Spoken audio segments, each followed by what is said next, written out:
Okay, before I get started on the back, guys, let me show you one thing I did too yesterday while I was preparing for the new video. I went ahead and attached 3 pieces onto the front just to give me a little more of an attached feeling while I was putting it together. Then you'll notice that I radiused the front edge, and all I did basically was just sand it and give me kind of a little bit of a round over, just so it feels better when you sit down on it on the back of your leg. It's not a sharp edge.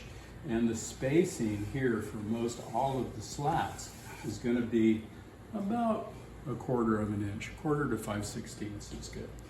All right, now on the back, the big deal with the back, since we have 2 radiuses, we have this radius here and we have the radius in the top. We want to make sure, if you can come around here, Mr. Cameraman, and show those back edges. You can see how it pretty much lines up flat right here on the bottom support on the radius, okay? And if you can get from the top edge there, you can see that it's pretty much flat right there. So I have, a pretty good fit.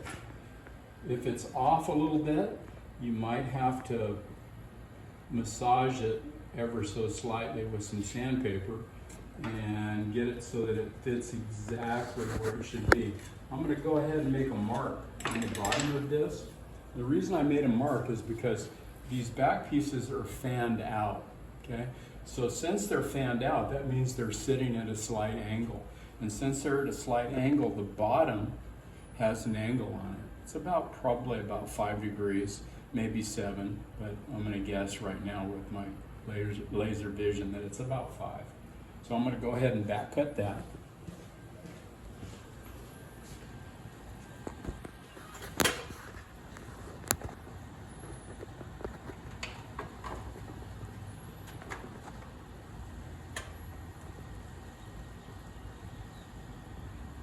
That was pretty close, 5 degrees, maybe 5.2.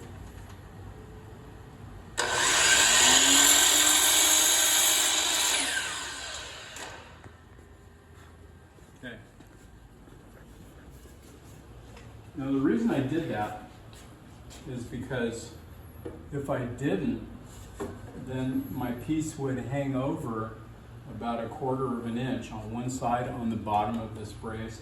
And I just kind of want to get all my edges lined up. I don't want anything hanging over. Even if you don't see it, it's still, it's there.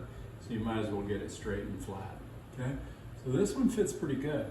I'm pretty happy with this piece, okay? Now,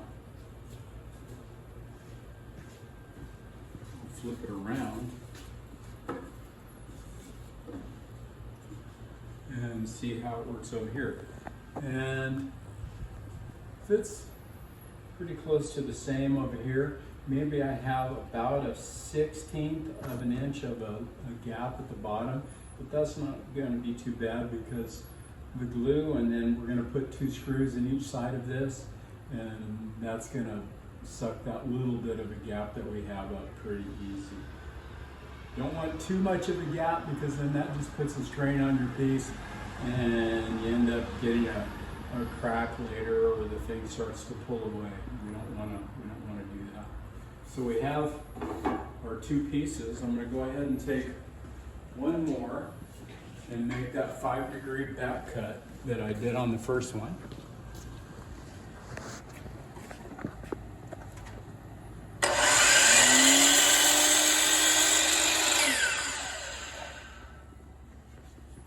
Before I get to the point of actually installing these, I want to make sure that on that fresh cut I make that I have just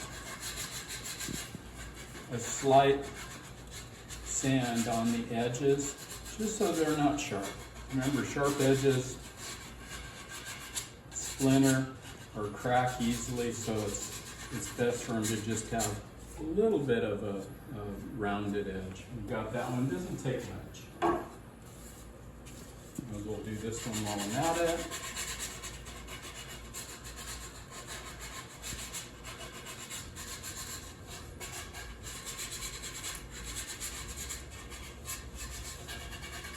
That's good. Now I'm not going to worry about the top just yet, because later on, after we get these installed, we're going to take our yardstick and bend a radius around the top so that we can get a slight arc on the very top of the chair, like this one right here. You can see it starts off smaller on the edges, rises to the middle, and then goes down. So we don't have to worry about sanding the top edge just yet. Okay, so we have these two pieces ready to be installed. All we need to do, and I'm going to go ahead and give myself a little bit of a mark right here, just so that when I glue it, I'm confident that I'm putting it back in the same place. I already have a mark here, so I know that's going to be okay. So I'm going to go ahead off camera and glue this, and then when I come back, I'll show you guys how to install the first two pieces of the back. So we'll stop there for just a sec. Okay guys, I went ahead and glued my two upright pieces on and put the nails in them, put the screws in them, so I'm ready to attach my back pieces. So I'm going to flip this thing over like that, because it makes it a little bit easier to line up the pieces and to work with them right at pretty much waist level, and the stuff's not hanging vertically, so it makes it harder to do. Now I've got it set where it should go right there, and I'm going to go ahead and make myself a small faint mark on both ends on the top and on my one inside edge on the bottom, because it lines up with the outside of the brace on the outside, so you don't really have to mark that. You know where it goes automatically. Now, the reason I did that is because that tells me where to put my glue, so I don't have to guess and then end up with a glue mess that I've got to clean up later. So go ahead and put my glue on.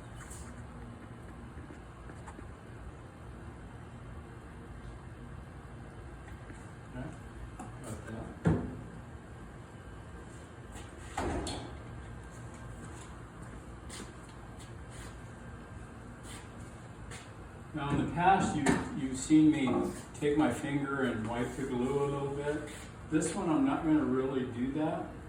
I want the piece itself to actually squeeze the glue in place. And the reason being is because it allows me to let the glue kind of seat where the piece goes. And I'm going to go ahead and put a nail in the middle, following that angle that the brace underneath it is sitting. And I'll go ahead and put one here. And I want the nail to go into the middle of this brace and at the angle of the brace. Okay, and one's all I'm going to use. I'll show you why later, because we're going to end up putting a screw on each side of it to actually hold it to the brace. So one nail is really all we need. Remember, I have my angle cut on the bottom. I can line that up again and place it about the same distance here from the edge on both sides. Line up with the outside edge of my brace. Drop my pencil. And those look pretty close. You can see it better than me. So I look about the same space from here to here as from here to here, or is this one a little tighter? Closer? Okay.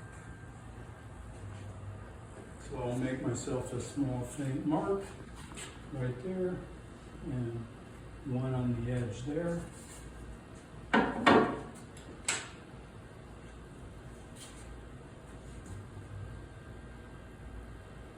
Put my glue on. Works better when you open it.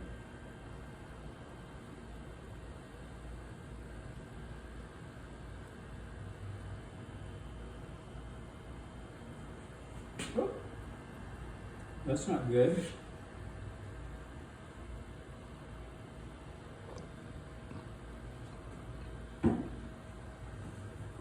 I got a little bit of a mess coming up, so I'm going to do that before I get carried away with trying to attach that.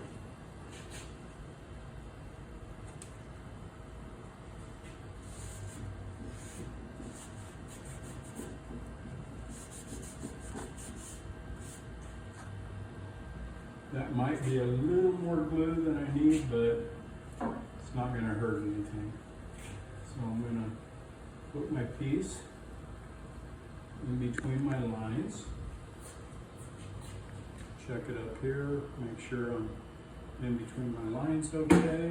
I'm going to take my nail gun, put it in the middle of the brace on the bottom. I need to move that just slightly. That's why I like to use a glue that doesn't set up too quickly, so that I can move things into position a bit if I have to adjust something. Come into the center of the piece at that same angle. Okay, I don't have any nails shooting through the top or bottom of my bracket. Everything looks like it fits pretty closely. So I'm going to go ahead and put my screws in.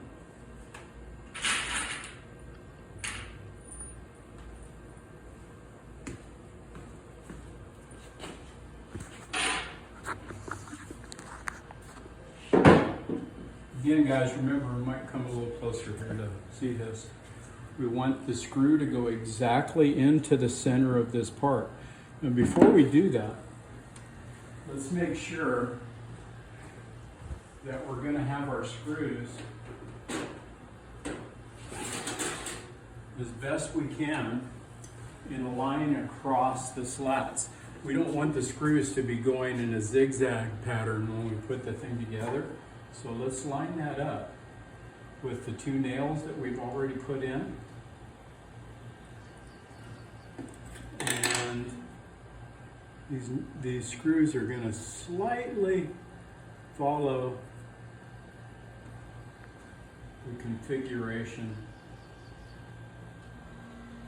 of the back brace. So they may be at a little bit of an arc, but not much. They should be lined up pretty close. I can see those looking pretty good. Again, when you drill your hole, make sure you're at the same angle as the piece that you're going into, and make sure you're pretty much in the middle of it. Now, I don't want to be too close to the edge, so I'm going to go ahead and angle my screw in just slightly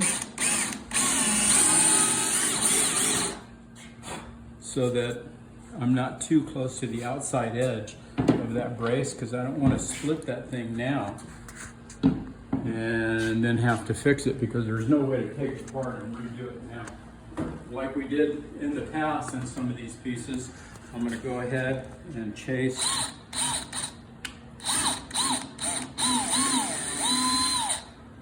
the hole so that the screw follows exactly where I drilled, and it's less likely that it's going to break that piece on the bottom. I'm going to kind of feather and go slow, because I can feel underneath on the brace and on the top, I can feel if I put the hole in the wrong place and the screw is going to slightly come out on the side. So I could stop and then readjust where I drilled my holes, maybe change the angle slightly and compensate for that, so I don't end up with a screw going out of the edge of my bracket or brace. All right, so that's how you do it. I'll do the rest of them when we come back.